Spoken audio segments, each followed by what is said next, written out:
Hello everyone. आप सब कैसे हैं? मैं उम्मीद करता हूं कि बहुत अच्छे होंगे और अपनी पढ़ाई को बहुत अच्छे से कर रहे होंगे। मैं आकाश कुमार बढ़ाना आईसीटी वर्चुअल क्लासरूम में आपका बहुत बहुत स्वागत करता हूं मेरे प्यारे बच्चों।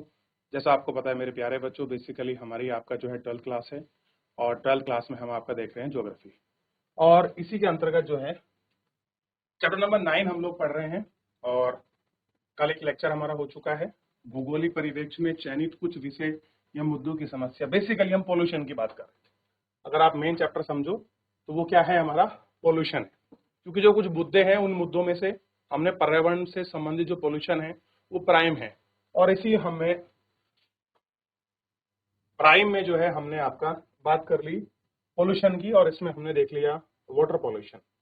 तो कल हमने वाटर पोल्यूशन को पढ़ा कि वाटर पोल्यूशन क्या होता है। वाटर पोल्यूशन को पढ़ने के बाद हमने इसके प्रकार देख लिए, वायु, जल, भू, इन सबको हमने पढ़ लिया, देख लिया, बात कर ली, और वायु प्रदूषण को हमने पढ़ा।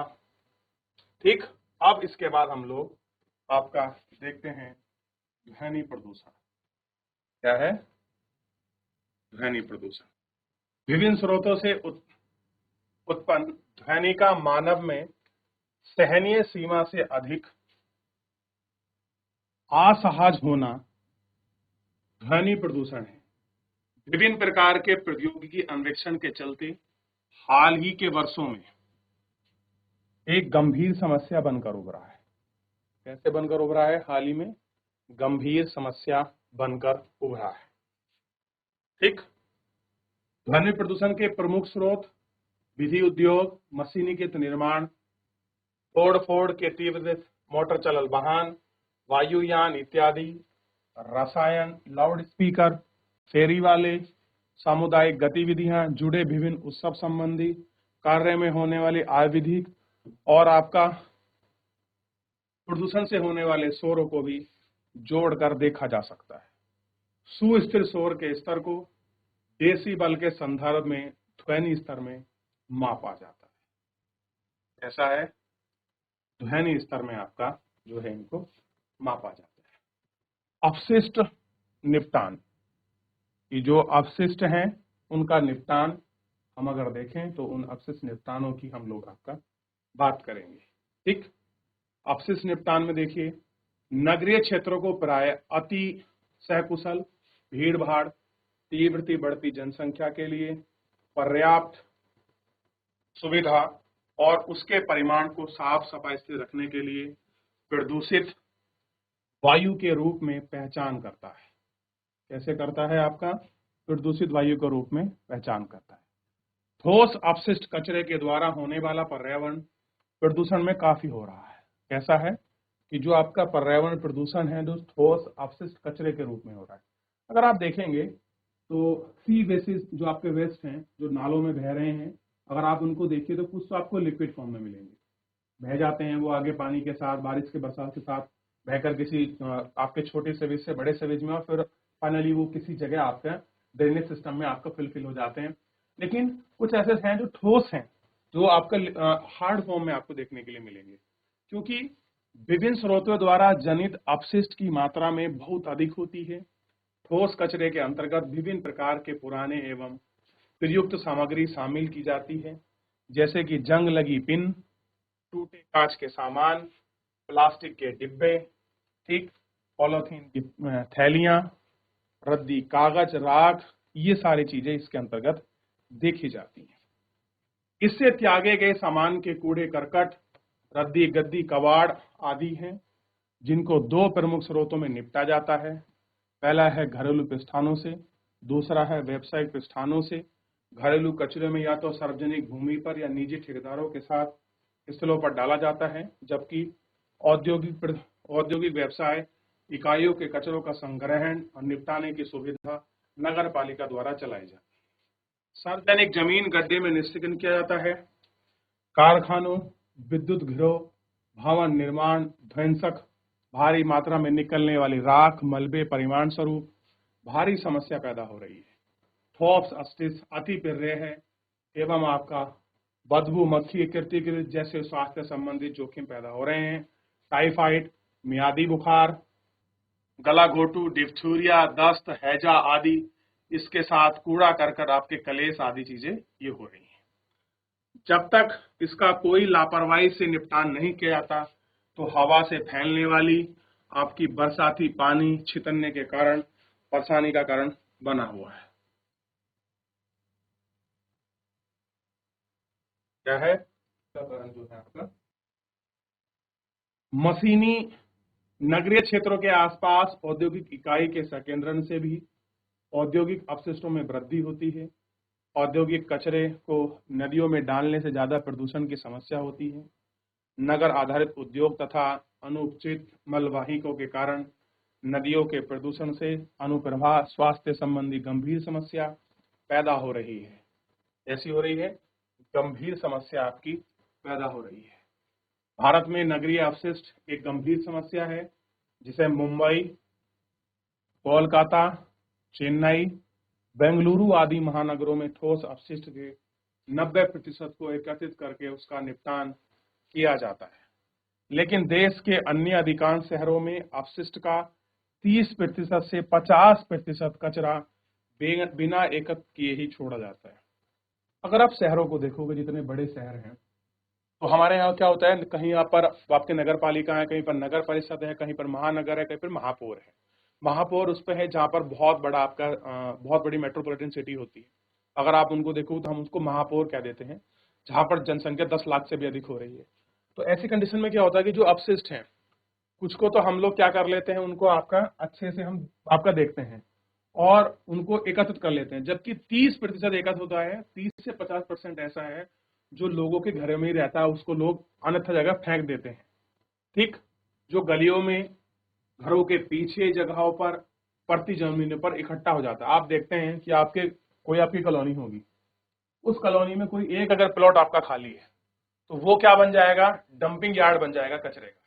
क्योंकि सब लोग, जो कूड़ा आपका नहीं जाएगा बाहर, लोग कहाँ फेंक देते हैं उसको, उसी प्लॉट में आपका डंप कर देते हैं। और ऐसे 30 से 50% जो आपका कूड़ा है वो आपका डंपिंग में आपका जमा जो है हो जाता है, जिसके कारण स्वास्थ्य संबंधित गंभीर व जोखिम बीमारी पैदा हो जाती है। इन अपशिष्टों को संसाधनों के रूप में उपचारित करने में ऊर्जा पैदा करने के लिए कंपोस्ट खाद बनाने का इस्तेमाल किया जाता है।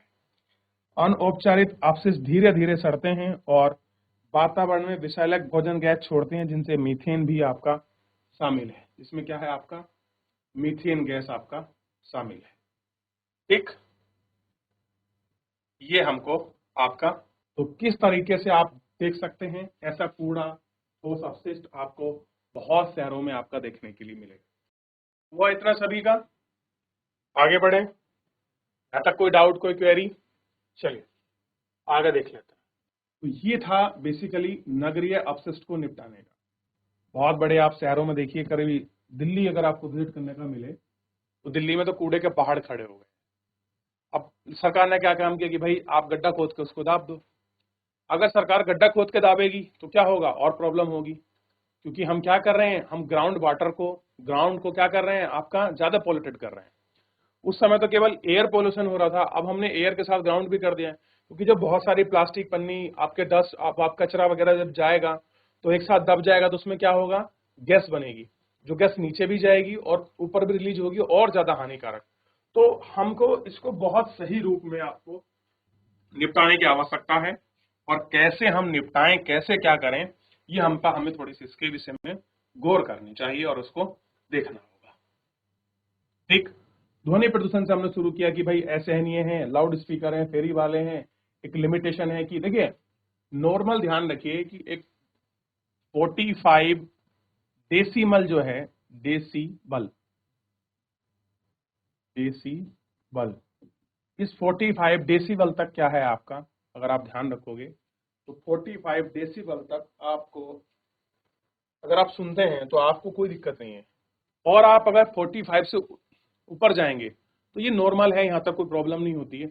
अगर आपने 80 पार कर दिया तो समझ लीजिए आप पक्का क्या है, आपको कुछ बीमारी हो जाएंगी। जैसे आपको बीपी हो सकता है, हाइपरटेंशन हो सकती है, एकदम से आप डर जाते हैं सोते सोते। तो ये सारी बीमारियां जो होती हैं पोल्यूशन से, इससे होती हैं, ध्वनि प्रदूषण से। क्लियर है? तो इसी को निपटाने के लिए थ्योरी आई थी, इसमें नाम भी लिया था ग्रीन मफलर थ्योरी। मौका मिले तो पढ़िएगा ग्रीन मफलर थ्योरी। और बेसिकली आपका साउंड पोल्यूशन को जो जिन लोगों के रोड के किनारे हाईवे के किनारे घर हैं वो इस पोल्यूशन से कैसे बच सकते हैं, इसका तरीका बड़ा अच्छा बताया था ग्रीन मफलर थ्योरी से, आप उसको पढ़ सकते हैं। ठीक है, चलिए आगे बढ़ते हैं। और आगे बढ़ने से पहले सबसे पहले हम देखते हैं एक छोटा सा, इसमें है ग्रामीण और शहरी प्रवास। ग्रामीण क्षेत्रों में से शहरी क्षेत्रों की ओर जनसंख्या का प्रवाह अनेक कारणों से प्रभावित होता है। ठीक है, जैसा कि नगरीय क्षेत्र में मजदूरों की अधिक मांग, ग्रामीण क्षेत्रों में रोजगार के निम्न अवसर और नगरीय एवं ग्रामीण क्षेत्रों के बीच विकास का संतुलन का प्रकार है। ठीक है, भारत में नगरों की जनसंख्या तेजी से बढ़ रही है, चूंकि छोटे एवं मध्य नगरों में रोजगार के काम अवसर उपलब्ध हो रहे हैं। गरीब लोग सामान्यतः अपनी आजीविका के लिए इन शहरों को छोड़कर सीधे महानगरों में पहुंच रहे हैं। इस विषय पर बेहतर समझ बनाने के लिए नीचे एक अध्ययन दिया गया है, इसे ध्यानपूर्वक पढ़ें और ग्रामीण नगरीय प्रशासनों की प्रक्रिया को समझने का प्रयास करें। क्या करें? ग्रामीण नगरीय क्षेत्र की जो प्रक्रिया है इसे देखने का, इसे जानने का आपका प्रयास करें। ठीक,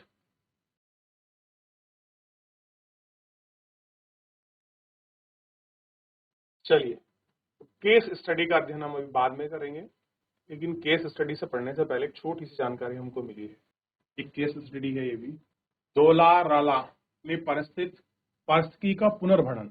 कोई जगह है, उसको हम लोग जो हमारी इकोलॉजी है हम उसको कैसे रिचार्ज करें, मानव स्वास्थ्य का सुरक्षण की एक अनुकरणीय उदाहरण को, एक केस स्टडी को हमको पढ़ना है। सबसे पहले इस केस स्टडी में चलते हैं और देखते हैं कि प्रदूषक भोक्ता है के वैश्विक नियम के आधार पर मेरठ के निकट एक आपका दोराला जगह पड़ रही है और आपको ये टोल टैक्स है दोराला में लोगों की प्रतिभागी के सहारे पारिस्थितिकी को पुनर्भरण करने और मानव स्वास्थ्य से सुरक्षा के लिए मेरठ के एक गैर सरकारी संगठन यानी कि एनजीओ के द्वारा पारिस्थितिकी पुनर्भरण का एक मॉडल की रचना की गई। 3 वर्ष के परिणाम यानी कि 3 वर्ष के परिणाम के बाद उसके रिजल्ट आरंभ होंगे। दोराला स्थित उद्योग के पदाधिकारियों, गैर सरकारी संगठन अधिकारियों और अन्य पणगण अधिकारियों ने मेरठ में हुई एक मीटिंग में परिमाण या रिजल्ट सामने आए। बहुत सारे लोग इकट्ठे हुए, कुछ ऑफिशियल थे, कोई आपके इंडस्ट्रियल ऑफिसर थे, कोई आपके नॉन ऑर्गेनाइज सेक्टर से थे, सब लोग इकट्ठा हुए, उन्होंने एक डिस्कशन पर पहुंचे और उसके बाद एक रिजल्टेंट इनके सामने आया कि भैया ऐसा कुछ करेंगे हम। लोगों के शक्तिशाली तर्कों, प्रमाणों और अध्ययनों के दबाव ने इस गांव में 12,000 निवासी को एक नया जीवन दान दिया। इस गांव में कितने लोग रहते हैं? 12,000 निवासी।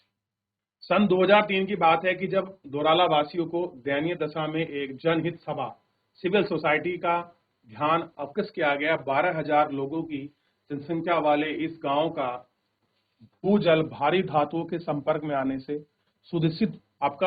प्रदूषित हो गया था। कारण यह था कि दोराला में उद्योग की अनुचित अपशिष्ट जल का भू स्तर में निच्छलन हो रहा था। होता क्या, लिंचिंग हो रही थी।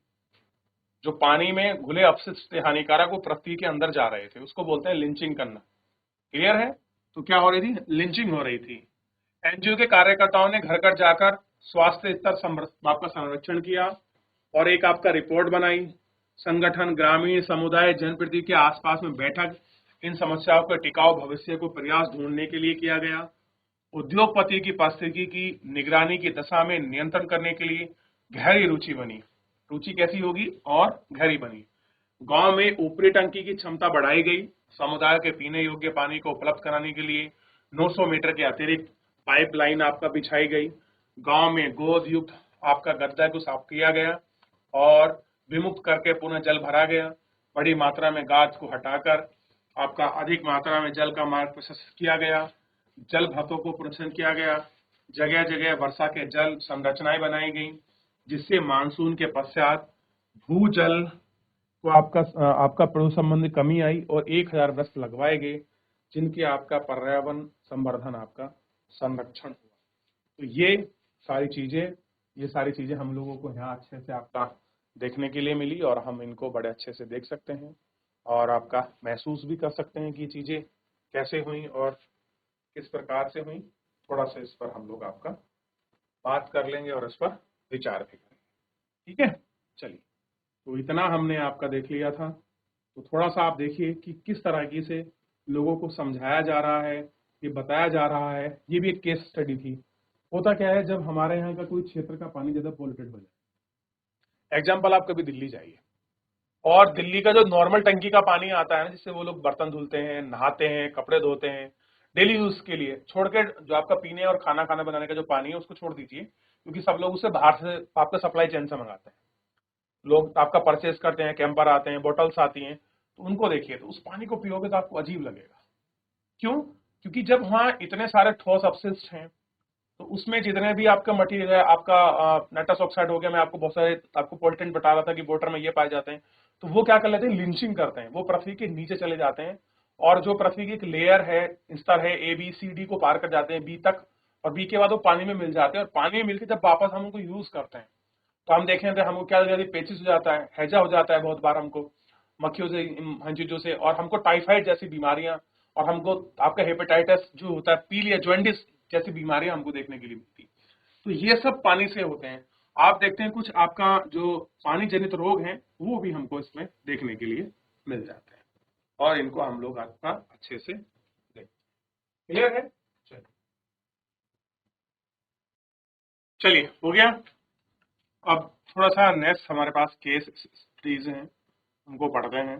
केस स्टडी का सिंपल मतलब है कि कहीं पर आपका देखा गया, उस जगह का अध्ययन किया गया, एक केस के रूप में उसको मानकर अध्ययन किया गया, उसके कॉज इफेक्ट और कैसे उसमें रिफॉर्म किया गया, उसके बारे में फिर लोगों को जागृत किया गया, उसी को हम केस स्टडी के रूप में पढ़ते हैं। बेसिकली किसी जगह की बाकी जानकारी है और उसके बाद क्या रिफॉर्म हुआ उसके विषय में हमें जानकारी होती है। रमेश अनुबंध के आधार पर, अनुबंध का मतलब होता है आप किसी को कॉन्ट्रैक्ट बेसिस पर रख लें, उसको अनुबंध कहते हैं। ठीक है, अनुबंध के आधार पर तलचर आपकी जगह है उड़ीसा में, और जहां आपका कोयला निकलता है। तो एक चीज हमको इन्फॉर्मेशन क्लियर हो गई कि अगर कोई आपसे पूछ लिया जाए कि आपके तलचर में क्या है, तो नोट करके लिख लीजिए, तलचर में, तलचर उड़ीसा में पड़ता है और कोयले की खान है। बहुत इंपॉर्टेंट क्वेश्चन है, बहुत बार एग्जाम में मिलता है, कर लीजिए, इंपॉर्टेंट इंपॉर्टेंट क्वेश्चन है आपका, तलचर उड़ीसा। चलिए, लिख लिया।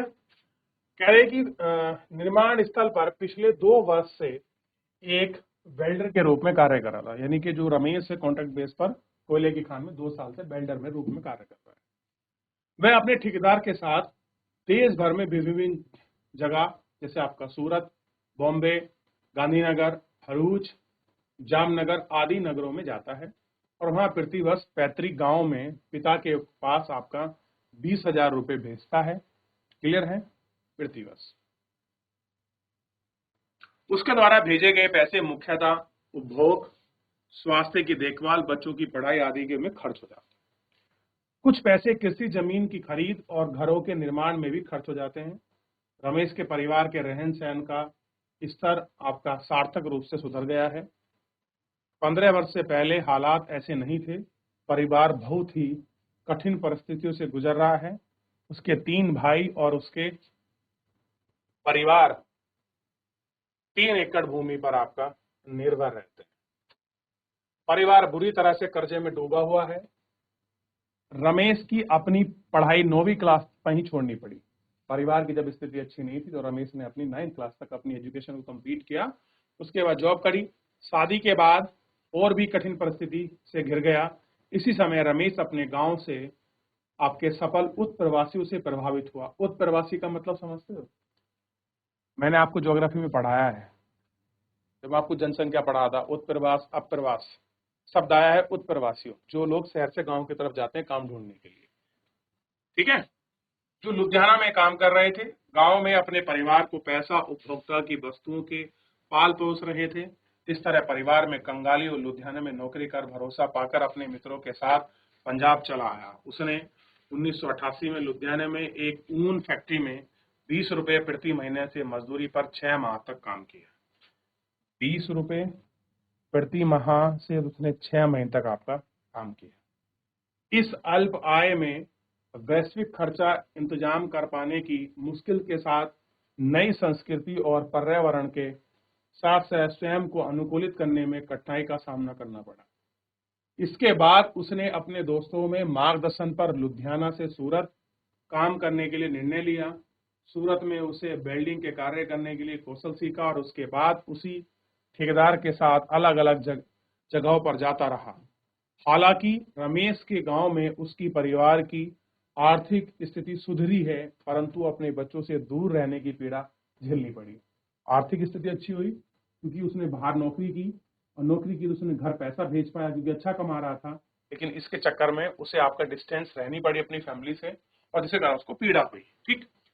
हालांकि रमेश की गांव में उसकी पारिवारिक आर्थिक स्थिति सुधरी, परंतु उसे अपने परिवार से दूर रहने की पीड़ा झेलनी पड़ी। अपनी माता, अपनी पत्नी, बच्चों के साथ नहीं ले जा सकता क्योंकि नौकरी अस्थायी है और आपका ट्रांसफरेबल है, यानी क्या है, स्थानीय है। पहली बात, आपकी परमानेंट नहीं है कि भैया वहीं रहना है और आज है कल कहीं आपको दूसरी फैक्ट्री में जॉब करनी पड़ सकती है, तो इसलिए वो अपने बच्चों को, परिवार को गांव में रखता है। दूसरा क्या है कि उसकी ट्रांसफरेबल जॉब है, आज यहाँ काम कर रहा है, कल वो अपने मालिक के साथ, ठेकेदार साथ कहीं उसको जाना पड़ेगा, तो इसलिए वो अपने परिवार को क्या है, अपने साथ नहीं रखता है। बच्चे और बड़े होकर देखभाल करनी छोड़ दिया है, इसी कारण और इस कारण को झेलना पड़ता है। ठीक। अब देखिए, बच्चे और बड़ी देखभाल के लिए छोड़ दिए जाते हैं, इसी कारण ग्रामीण में प्रवास आपका महाप्रवासों का महाप्रभुत्व है, यानी कि जितना भी प्रवास हो रहा है वो कहाँ है, पुरुष ही जा रहे हैं। यही कारण है कि पुरुषों को अपना घर जो है आपका छोड़ना पड़ता है। इतना आपको क्लियर होना चाहिए कि बेसिकली जो पुरुष हैं वो अपना घर क्यों छोड़ रहे हैं। क्लियर है? यहाँ तक किसी का डाउट, कोई क्वेरी, कुछ क्वेश्चन हो, इस स्टडी के दौरान आप मुझसे पूछ सकते हैं बच्चों, आपके पास सामने है। अब इसमें आगे बढ़ने से पहले थोड़ा सा एक बार आप, अखबार छपा है, अखबार में कुछ न्यूज आती हैं, सलाम जो आपके वेंडर्स हैं वो कैसे रहते हैं, उनकी लेबर फोर्स क्या है, झुग्गी फैक्ट्री में आग लग गई, दो की हालत, झुग्गियों में आपके सवाद घेवर फ्लैट हैं, कैसे हो रहा है। एक बार जो आपके स्लम एरिया के लोग हैं उनकी लाइफ कैसी है और वो क्यों ऐसा जीवन जीने के लिए मजबूर हैं, विचार करें। चलिए, तो मेरे प्यारे बच्चों, तो फिलहाल जो है चैप्टर समाप्त हो रहा है और नेक्स्ट लेक्चर में हम लोग आपका धारावी, एशिया की सबसे बड़ी मरीन बस्ती यानी स्लम, जो बॉम्बे में आपकी धारावी है, एशिया की सबसे बड़ी स्लम है, इसके विषय में कल हम आपके जो हमारा आपका नेक्स्ट लेक्चर होगा उसमें विस्तृत से आपकी चर्चा करेंगे। तो फिलहाल हम धारावी को छोड़ते हुए हम इतना ही आज का अपना कंटिन्यू करते हैं, मिलते हैं नेक्स्ट लेक्चर में। तब तक इसको घर जाकर अच्छे से रिवीजन करिए, पढ़िए, पोल्यूशन को देखिए, ठोस अपशिष्ट को पढ़िए, सोल्यूशन के क्या है, और केस स्टडी अगर कोई नजर पड़ती है उसका अध्ययन कीजिए। धन्यवाद।